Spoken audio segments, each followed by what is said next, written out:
आखिर मेरे इकलौते भतीजे की शादी है माँ, मैं तो खूब सारा लेके जाऊंगी।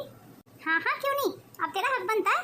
तू अपने भाई के साथ ही चले जाना मार्केट और वहाँ से जो भी तुझे पसंद हो वो ले आना। एक सोने की चेन बनवा देना और चांदी की मोटी मोटी पायल बनवा देना माँ मेरे लिए। अरे तू चिंता क्यों करती है, तुझे जो भी चाहिए ना तेरी भाभी तुझे सब दिला देगी। क्या माँ आप किसका नाम ले लिया, उस मोटी भैंस का नाम ले लेती हो आप। 10 बार कहा है आपको, मेरी कोई भाभी फाभी नहीं है वो, मैंने उसे कभी अपनी भाभी नहीं माना। चेतना ये कैसे बात कर रही है अपनी भाभी के बारे में, शुरू से लेके आज तक हमेशा तू अपनी भाभी से ऐसे ही बात करती हुई आई है। चेतना कल को शकुंतला बहू भी बहू बेटे वाली हो जाएगी, तेरा उसको इस तरीके से मोटी भैंस बोलना किसी भी तरीके से शोभा नहीं देता। अब मोटी भैंस को मोटी भैंस ना बोलूं तो और क्या बोलूं माँ। मैं तो जगदीश भैया की शादी के पक्ष में कभी भी नहीं थी कि उस मोटी भैंस से भैया की शादी हो। अब शादी हो ही गई, मैंने तो कभी उसे भाभी भी नहीं माना। आपने कभी सुना है मेरे मुंह से उसे भाभी बोलते हुए? मैं नहीं बोलती उसे भाभी, मुझे अच्छी नहीं लगती वो औरत। शुरू से लेके आज तक मैंने उनको कहा है कि तुम कुछ एक्सरसाइज कर लिया करो, पतली हो जाओगी पतली हो जाओगी, पर नहीं, मेरी बात तो किसी को समझ ही नहीं आती। और आप तो भाभी को लेके मेरे ससुराल पहुंचनी थी माँ, मैंने तो आपको मना किया था कि उनको मत लेके आना, फिर भी आप नहीं मानी। पता मेरी कितनी बेइज्जती हुई मेरे ससुराल में। सब लोग मेरा मजाक बना रहे थे, कह रहे थे चेतना की भाभी तो खाते पीते घर से है। पता नहीं जगदीश भैया ने क्या देखा उस मोटी भैंस में। मेरी बहू मेरे लिए बहुत अच्छी है, चाहे मोटी हो या कैसी भी हो। तू अपने भतीजे के ब्याह में आई है, उस ब्याह को अच्छे से होने दे बस, उस ब्याह में किसी तरीके का कलेश मत कर। और अब बहुत उल्टा सीधा बोल लिया तूने मेरी बहू के बारे में। आज के बाद मैं अपनी बहू के खिलाफ कुछ नहीं सुनूंगी तेरे मुंह से, समझी तू? उसने भी तुझे बहुत बर्दाश्त किया है, शादी से लेके आज तक बर्दाश्त ही तो कर लिया तुझे। 25 साल हो गए आज मेरी बहू की शादी को भी, पर तू नहीं बदली बिल्कुल। देख चेतना अपनी जबान को थोड़ा लगाम दे, बस आप तो हमेशा ले दे के मुझे ही बोलती है। बस तुझे तो सीख की कोई बात बता दो, उसी में तेरा मुंह फूल जाता है। भगवान जाने कब अकल आएगी तुझे। अरे तूने हमेशा उसका मोटापा ही देखा, अपनी भाभी के गुण तो देख कितनी अच्छी है वो। 25 साल से तेरे सारे चाल चलन कितने अच्छे से निभा रही है वो, पर तुझे तो अपनी भाभी को भाभी कहते हुए भी शर्म आती है। इसलिए जितना बोल रही हूँ ना तुझे उतना कर तू। अपनी भाभी के साथ चुपचाप मार्केट चली जाना, और जो तुझे लेना है ना सब दिला देगी बहू तुझे। मुझे तो लग रहा है तुझे यहाँ बुला के बहुत बड़ी गलती कर दी मैंने, तू नहीं सुधरेगी ना कभी। अरे अपने भतीजे की शादी में आई है, कम से कम अपने भतीजे की शादी तो चैन से होने दे। नहीं उसमें भी तुझे कलेश करना है। जब तक 2-4 तमाशे नहीं कर लेती तू, तुझे चैन थोड़ी मिलता है। तेरी वजह से हमेशा कलेश होते आए हैं इस घर में। देख रही हो ना आप, जगदीश भैया मुझे कितना सुना के गए हैं, अब तो ये भी अपनी बीवी का पक्ष लेने लगे। मेरी तो इस घर में जैसे कोई इज्जत ही नहीं रही। देख चेतना अब तू चुप हो जा, मेरे सिर में दर्द मत कर। तू जब भी आती है ना इस घर में हमेशा अपने भैया भाभी को नाराज करके ही जाती है। अरे दीदी इतनी आग बबूला क्यों हो रही है? आइए आप, आपका इंतजार था, आपकी वजह से हमेशा झगड़े होते आए हैं इस घर में। पता नहीं कौन सी मनहूस करी थी जब जगदीश भैया तुम्हें इस घर में ब्याह के लाए। तुम में तो बिल्कुल बदलाव नहीं आया, शादी से पहले भी तुम मोटी थी और आज भी वैसी की वैसी हो। चेतना अपनी जबान को लगाम दे। अब मैंने इसमें क्या गलत बोल दिया माँ? आपने मेरी दोस्त रूपा की भाभी को देखा, कितनी पतली दुबली है वो, कितना अच्छे से मेंटेन किया हुआ है उन्होंने अपने आप को। और इनको देखो पूरे दिन खाती रहती है ये, आज तक इनसे कसरत भी नहीं हुई कि थोड़ा सा अपना वजन ही घटा लें। कहीं बैठने उठने लायक ही नहीं है ये तो। चेतना की तरफ से मैं तुझसे माफी मांगती हूँ बहू। नहीं माँ जी आपकी क्या गलती है, आप क्यों माफी मांग रही है मुझसे? मैंने बहुत कोशिश की है माँ जी अपना वजन घटाने की, पर ये वजन खत्म ही नहीं होता, कम ही नहीं होता। ये मोटापा तो भगवान ने मुझे जन्म के साथ ही दिया है माँ जी, अब इसे मैं कैसे घटाऊं? क्या चलना, अब तू अपना मूड मत खराब कर। अब चेतना को जो भी उसके पसंद की साड़ियाँ है ना मार्केट जाके वो दिला लाना। अरे चलो खुश हो जा, आखिर तेरे बेटे की शादी है। चेतना की बातों को ज्यादा दिल पे मत ले बहू। माँ जी मैं ये कह रही थी अब मैं भी सास बन जाऊंगी। माँ जी मुझे तो विश्वास ही नहीं हो रहा, देखते ही देखते मेरा सिद्धार्थ कितना बड़ा हो गया कि आज मैं उसकी शादी कर रही हूँ। बस कुछ दिनों में ही मैं बहू बेटे वाली हो जाऊंगी माँ जी। बिल्कुल ठीक कहा बहू तूने, अब मेरे जीवन में भी थोड़ी शांति आएगी माँ जी। मैं भी अब बैठ के हुक्म चलाऊंगी अपनी बहू पे। हाँ हाँ क्यों नहीं, तूने घर के बहुत काम कर लिए, अब तू बहू के हाथ का खाना खाना, बहू पे हुक्म चलाना अपनी पे। आपको पता है माँ जी मैं आज बहुत खुश हूँ। अब चेतना दीदी ने चाहे मुझे कुछ भी कहा हो, पर मैं चेतना दीदी को उनकी पसंद की सारी साड़ियाँ दिला दूंगी। और तो और माँ जी किसी चीज पे भी हाथ रखेंगी ना वो मार्केट में, मैं वही दिला दूंगी उन्हें। आज तो मुझे चेतना दीदी की किसी बात का बुरा ही नहीं लगा माँ जी, इतनी खुश हूँ मैं अपने बेटे की शादी को लेके। आखिर चेतना दीदी इकलौती बुआ है सिद्धार्थ की, उन्हें भला मैं कैसे नाराज कर सकती हूँ? आज तो माँ जी चेतना दीदी की 100 गलतियाँ माफ करती हूँ मैं। भगवान तेरी खुशी ऐसे ही बनी रहे, किसी की नजर ना लगे। ठीक है माँ जी चलती हूँ, किचन में बहुत काम पड़ा हुआ है। और माँ जी अगर आपको कुछ चाहिए तो बता दीजिए मुझे। हाँ बहू मुझे गर्म पानी दे जाना ताकि मैं अपनी दवाई खा लूँ, तुझे तो पता ही है रात मेरी कितनी तबीयत बिगड़ गई थी, फिर भी आपने मुझे मैं इस बात के लिए आपसे बहुत नाराज हूँ। अरे बहू, तू बहुत गहरी नींद में सो रही थी, अब तुझे क्या आवाज लगाती। वैसे शादी ब्याह के घर में इतने काम हो जाते हैं, पूरे दिन तो तू काम करती रहती है, रात को तुझे मैं अपनी सेवा में लगा लूँ। ना ना बहू, ये नहीं होगा मेरे से। बस अब तो भगवान से एक ही दुआ है बहू, अपने पोते की शादी देख लूँ, फिर भगवान चाहे तो उठा ले मुझे, फिर मुझे भगवान से कोई शिकायत नहीं होगी। क्या है माँ जी आपको? अब आप ऐसी बातें मत कीजिए, नहीं तो मैं रो पड़ूंगी। अभी तो आपको सिद्धार्थ के बच्चे भी खिलाने हैं माँ जी। भगवान आपको लंबी उम्र दे माँ जी। ना ना बहू, लंबी उम्र मत बोल। लंबी उम्र किसे चाहिए? बस अभी तो हाथ पैर चल रहे हैं, भगवान चलते हाथ पैर से ही उठा ले। किसी के आसुरते ना हूँ कभी, भगवान ना करे बहू कभी किसी के आसुरते होना पड़े मुझे। वैसे भी मेरी इस घर के प्रति सारी जिम्मेदारियाँ पूरी हो गई है, मैंने अपना जीवन अच्छे से जी लिया बहू, और भगवान की दया से मेरे पोते की शादी भी हो जाएगी। बस और क्या देखना बाकी है मेरे लिए। बस एक बार अपने पोता बहू को देख लो और उसे ढेर सारा आशीर्वाद दे दो। माँ जी बस कीजिए ना, आप नहीं मानेंगी ना, ऐसी बातें करती रहेंगी आप। हमेशा आप मेरा दिल दुखाने वाली बातें करती हैं। मुझे अब आपके कमरे में रुकना ही नहीं है, मैं जा रही हूँ यहाँ से। आपको अगर कुछ चाहिए माँ जी तो बता दीजिए। अरे अरे बहू, तू उदास मत हो, मैंने तो बस यूं ही बोल दिया। अच्छा चल उदास मत हो, जा मेरे लिए एक कप चाय लिया। जी ठीक है माँ जी, बस अभी लाइए आपके लिए चाय। भगवान मेरी शकुंतला जैसी बहू सबको दे। मेरी बहू ने मेरी पूरी जिंदगी बहुत सेवा की है, भगवान जैसे इसने मेरी सेवा की है, अब मेरी बहू की जो बहू आए वो उसकी इतनी सेवा करे। माँ, आपने मेरी लाल वाली साड़ी देखी है कहीं? नहीं चेतना, मैंने तो नहीं देखी। तो फिर मेरी साड़ी कहाँ जा सकती है माँ? कहीं भाभी ने तो नहीं दे दी मेरी साड़ी? दीदी, आपकी वो साड़ी मैंने धो के सुखा रखी है। पता नहीं भाभी आप में कब अकल आएगी, आपको थोड़ी बहुत अकल पकल है या नहीं? क्या हुआ चेतना दीदी, मुझसे कोई गलती हो गई? अरे वो ड्राई क्लीन की साड़ी थी, आपने धो क्यों दी? आपको पता है भाभी कितनी महंगी साड़ी थी वो मेरी। सॉरी दीदी, गलती हो गई मुझसे, माफ कर दो मुझे। शरीर के साथ साथ आपकी तो बुद्धि भी बहुत मोटी है।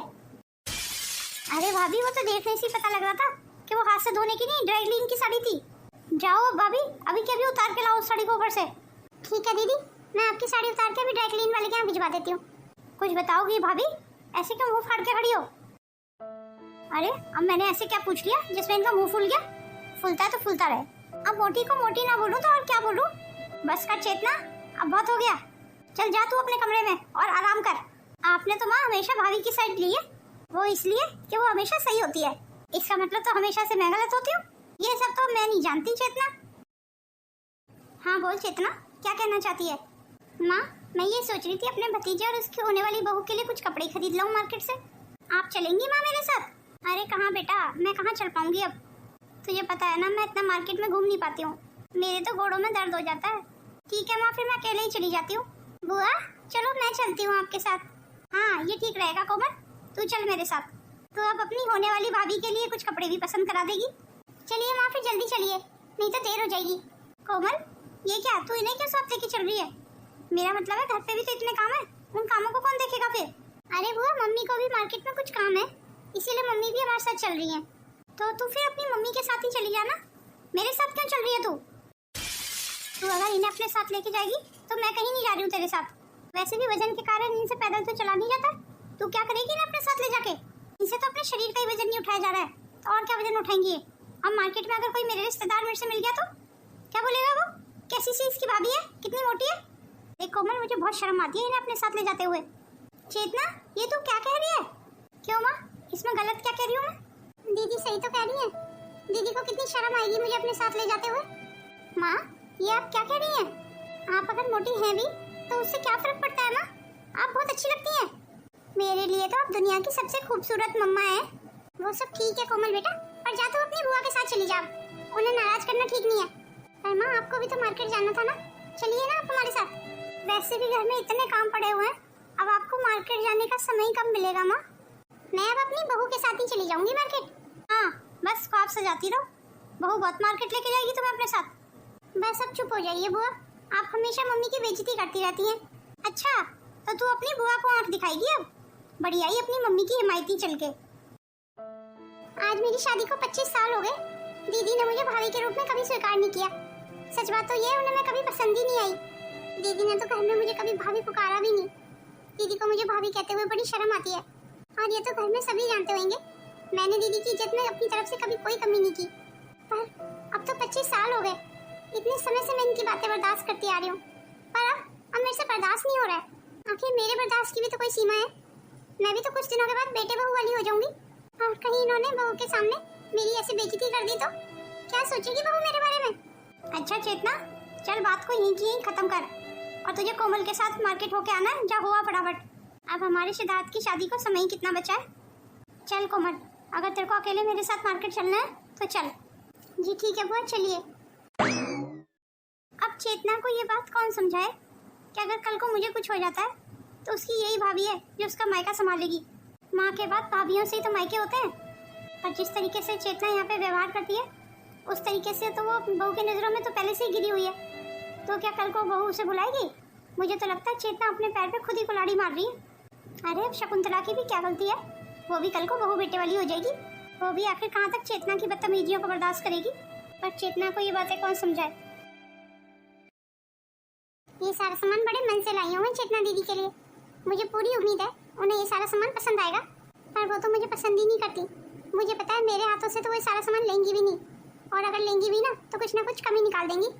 हाँ, माँ जी के हाथों से तो ले लेंगी वो, इसीलिए तो माँ जी को बुलाया मैंने। माँ जी दे देंगी अब ये सारा सामान चेतना दीदी को। पर ये माँ जी कहाँ रह रही? कितनी देर पहले मैंने माँ जी को बुलाया था कि एक बार आके सामान देख ले। हाँ, इसीलिए बहू को भी बुलाया है मैंने। माँ जी, ये इतनी सारी साड़ियाँ, ज्वेलरी, ये किसके लिए निकाल के रखा हुआ है? ये सब मैंने चेतना दीदी के लिए निकाल के रखा हुआ है बहू, तेरी बुआ सास। अब चेतना दीदी को एक आध दिन में अपने ससुराल जाना है ना, तो अपने भतीजे की शादी से वो खाली हाथ थोड़ी जाएंगी। इसीलिए सारा सामान बड़े मन से लाई हूँ मैं चेतना दीदी के लिए। देख बहू, कितनी सुंदर साड़ी है। चेतना दीदी के पूरे परिवार के लिए साड़ियाँ हैं। चेतना दीदी के लिए कानों के कुंडल हैं। और ये देख लाल वाली साड़ी, ये तो बहुत महंगी है। हम पूरी 15,000 की लाई हूँ इस साड़ी को। चल बहू, तू भी देख ले एक बार और मुझे देख के बता दे चेतना दीदी को सब पसंद आएगा ना? कहीं मुझसे कोई कमी तो नहीं रहेगी? नहीं माँ, कोई कमी नहीं है। सारा सामान कितना सुंदर तो है। माँ जी, आप भी देख लीजिए, कोई कमी पमी रह गई हो तो बता दीजिए। अरे नहीं नहीं बहू, कोई कमी नहीं है। तूने तो बहुत अच्छा कर दिया सब कुछ चेतना के लिए। तू कितना सोचती है चेतना के बारे में। ये तो चेतना की बदकिस्मती है, उसने तुझ जैसी भाभी की कभी कदर नहीं की। ओहो माँ जी, आप भी ना कैसी बातें लेके बैठ गई हैं। अच्छा माँ, मैं क्या कह रही थी, ये सारा सामान आप ही दे दीजिए चेतना दीदी को। मेरे हाथों से तो लेंगी नहीं वो। पर ऐसा क्यों माँ, आपके हाथों से क्यों नहीं लेंगी? क्या हुआ माँ, मैंने कुछ गलत सवाल कर दिया? नहीं नहीं बहू, तूने कोई गलत सवाल नहीं किया। वो क्या है ना बहू, चेतना दीदी ने कभी मुझे पसंद ही नहीं किया, और इसमें चेतना दीदी की भी कोई गलती नहीं है। अब मैं हुई ऐसी मोटी भैंस हूँ, देखने में भद्दी हूँ। ये आप कैसी बातें कर रही हैं माँ जी? आप तो इतनी अच्छी हैं माँ जी। ऐसा तुझे लगता है ना बहू? चल खैर छोड़ इन सब बातों को, तू एक काम कर, अपनी बुआ सास को बुला ला और ये सारा सामान तू ही दे दे अपने हाथों से उन्हें, वो खुश होकर ले लेंगी। पर माँ जी, आप इतने मन से लाई हैं तो आपको ही देना चाहिए ना बुआ जी को ये सारा सामान। नहीं बहू, वो मेरे हाथों से कभी नहीं लेंगी। तू एक काम करना ना बहू, तू अपना नाम लेके दे देना ये सारा सामान, तेरी बुआ सास खुश हो जाएंगी। ठीक है माँ, मैं बुआ जी को बुला लाती हूँ। बुआ जी शायद अपने रूम में सो रही है, मैं बुला लाती हूँ। माँ, आपने देखा ना मेरी बहू कितनी समझदार है। अब तेरी बहू समझदार क्यों ना हो भला, उसे तुझ जैसी सास जो मिली है। भगवान करे जैसे तूने मेरा मान रखा है ना इस घर में, ऐसे तेरी बहू तेरा मान रखे। वो तो चेतना ही बदकिस्मत है जो तेरे प्यार को आज तक समझ ही नहीं पाई। अरे माँ जी, चलिए छोड़िए इन सब बातों को। बड़ी बात तो ये है माँ जी कि आपके पोते की बहुत अच्छे से शादी निपट गई, और तूने देखा ना बहू, सारे रिश्तेदार कितने खुश थे। और माँ जी, भगवान की दया से बहू भी बहुत अच्छी मिल गई मुझे, पढ़ी लिखी के साथ साथ समझदार भी है माँ जी, और घर के कामों में भी पूरी तरह से निपुण है। बुआ जी आइए ना, आप वहाँ क्यों रुक गई? ठीक है बहू, मुझे कुछ काम याद आ गया है, मैं अभी आती हूँ। देखिए बुआ जी, ये सब आपके लिए ही है। इतना देख ले बेटा, ये सारा सामान तेरे ससुराल के लिए निकाल के रखा हुआ है तेरी भाभी ने। अब तू ध्यान से देख ले, कुछ कमी हो तो बता दे। माँ, आपने कान के कुंडल देखे, कितने हल्के दिए हैं भाभी ने मुझे। मुझे नहीं चाहिए इतने हल्के से कान के कुंडल। भाभी को बोलो जो भाभी के पास मोटी सोने की चेन है ना, वो मुझे दे दे, और उनकी मोटी वाली पायल भी। और वैसे भी भाभी के गले में तो अच्छी भी नहीं लगेगी वो सोने की चेन। अच्छी क्या, उनके गले में तो आएगी भी नहीं। और उनकी गर्दन इतनी मोटी जो है। अपनी बकवास बंद कर चेतना, ये तू क्या बोल रही है? वो सोने की चेन बहू तुझे कैसे दे देगी? वो उसकी माँ ने मरते समय उसे दी थी, वो उसकी माँ की आखिरी निशानी है। मुझे कुछ नहीं पता माँ, मुझे तो वही मोटी वाली सोने की चेन चाहिए। अगर भाभी को वो चेन देनी है तो सही है, नहीं तो मैं कोई भी सामान लेके नहीं जाऊंगी।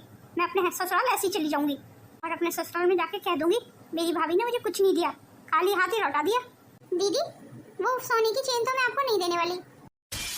और वैसे भी दीदी, इन कानों के कुंडलों में आपको क्या कमी लग रही है? पूरे 2 तोले के बनवाया मैंने आपके लिए ये। और अगर आप वो अपनी मोटी वाली चेन मुझे दे देंगी तो आपका क्या बिगड़ जाएगा भाभी? वो चेन नहीं दे सकती दीदी मैं आपको, वो मेरी माँ की आखिरी निशानी है। कुल मिला के आपको तो मेरे हर चीज में कलेश करना है।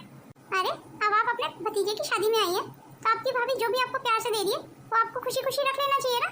पर नहीं, आपको तो हर चीज में नींद निकालनी है, आपको तो कमी जो निकालनी है हर चीज में। अगर आपको अपने ससुराल कुछ लेके जाना है ना दीदी तो यही सब लेके जाना पड़ेगा। मैं अब आपको अपनी सोने की चेन तो नहीं देने वाली। देख रही हो ना माँ अपनी बहू की बदतमीजी, किस तरीके से मेरे से बात कर रही है ये।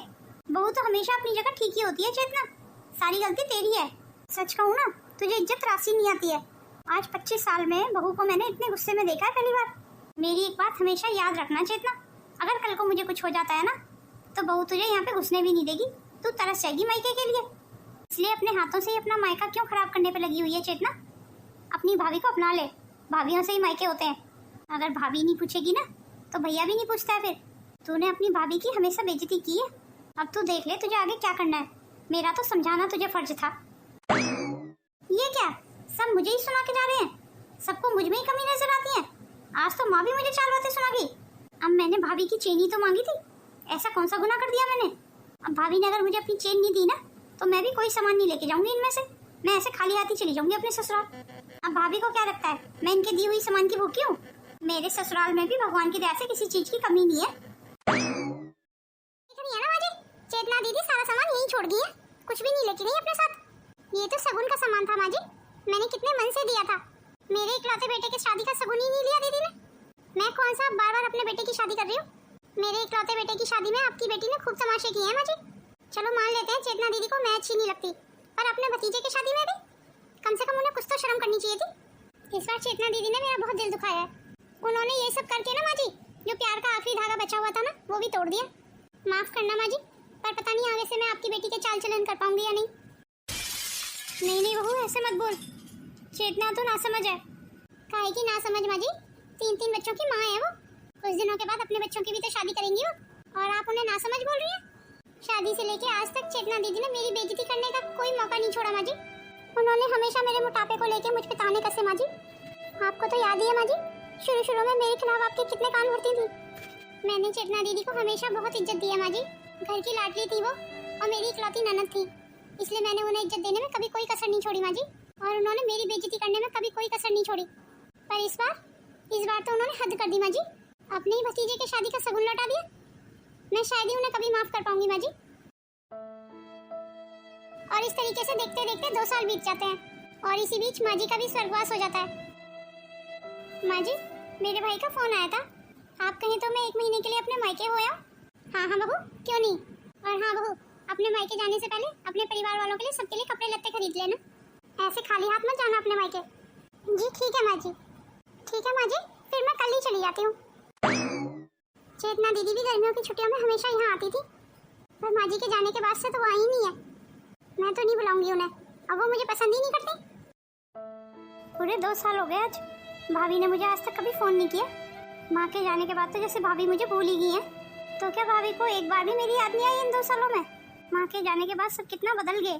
जब माँ थी तो मैं अपने मायके कितने हक से चली जाती थी, पर अब तो हिम्मत ही नहीं होती मायके जाने की। भाभी ने भैया ने भी मुझे पलट के नहीं देखा। आज माँ की बात याद आ रही है मुझे। माँ सही कहती थी, भाभियों से ही मायके होते हैं। कोई बात नहीं है, मैं बिना बुलाए चली जाऊंगी इस बार मायके। चलो पहले भाभी को फोन कर लेती हूँ। कोमल, सिद्धार्थ, बहू, अरे सब कहाँ है? अरे घर में कोई है नहीं क्या? माफ करना दीदी, मेरे अलावा घर पे कोई नहीं है अभी। पर आप कैसे अचानक से आ गई दीदी? मैं अचानक से कहाँ आ गई? मैं कब से आपको फोन कर रही थी, आप फोन क्यों नहीं उठा रही हो मेरा?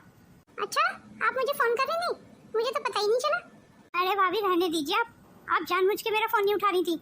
मेरी माँ क्या गई, आप तो मुझे बिल्कुल ही भूल गई। आप बैठिए दीदी, मैं आपके लिए चाय बना के लाती हूँ। मैं आपकी चाय पीने नहीं आई, पहले मेरी बातों का जवाब दीजिए। अरे बिना जवाब दिए ही चली गई। मुझे इतनी देर हो गई यहाँ बैठे हुए, अभी तक किसी ने मुझे चाय पानी नहीं पूछा।